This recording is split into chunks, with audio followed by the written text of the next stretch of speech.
CEO water corporation engineer Syed Salahuddin Ahmed की खसूसी हिदायत पर मुलाजमीन की फलाह बहबूद के हवाले से एक और अहम इक़दाम उठाते हुए 1 जुलाई 2024 से वाटर कॉरपोरेशन का मेडिकल निज़ाम डिजिटलाइज किया जाएगा। वाटर कॉरपोरेशन हकाम के मुताबिक मेडिकल डिजिटलाइज निज़ाम के तहत तमाम हाजिर सर्विस रिटायर्ड मुलाजमीन को इलाज मुआवजे की बेहतर सहूलियात फराहम की जाएंगी। इस ज़मन में मेडिकल डिपार्टमेंट के हकाम ने मज़ीद बताया कि मेडिकल डिजिटलाइज निज़ाम के तहत मुलाजमीन को डिजिटल मेडिकल कार्ड के ज़रिए आगा खान हस्पताल, लियाकत नेशनल हस्पताल और ज़ियाउद्दीन हस्पताल समेत शहर की 15 मुख्तलिफ अच्छे हस्पतालों, लेबॉर्ट्रीज, स्टोर्स में बेहतरीन तबी सहूलियात फराहम की जाएंगी।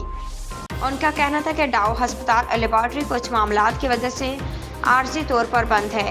और इस सिलसिले में डाउ इंतजामिया के साथ मुज़ाकरात जारी हैं। इंशाल्लाह अगले हफ्ते तक डाउ हस्पताल और लेबॉर्ट्री की सर्विस मुकम्मल बहाल हो जाएगी। उन्होंने बताया कि पटेल हस्पताल और ईसा लेबॉर्ट्री आज से वाटर कॉरपोरेशन के पैनल पर अपनी सर्विस शुरू कर रहे हैं, जबकि सैफी हस्पताल 2 रोज़ में अपनी सर्विस शुरू कर देगा। इसके अलावा आउट स्टेशन मुलाजमीन के लिए अलखदमत हस्पताल की 5 मुख्तलिफ ब्रांचें भी अगले 2 रोज़ में वाटर कॉरपोरेशन के पैनल पर अपनी सर्विस शुरू कर देंगी। इस मौके पर CEO water corporation engineer Syed Salahuddin Ahmed का कहना था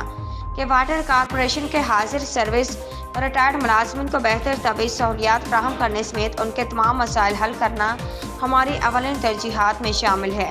और इस ज़मन में इंतज़ामिया की जानिब से मुलाजमीन के मज़ीद बेहतरी और फलाह व बहबूद के लिए मौसर इक़दामात किए जा रहे हैं।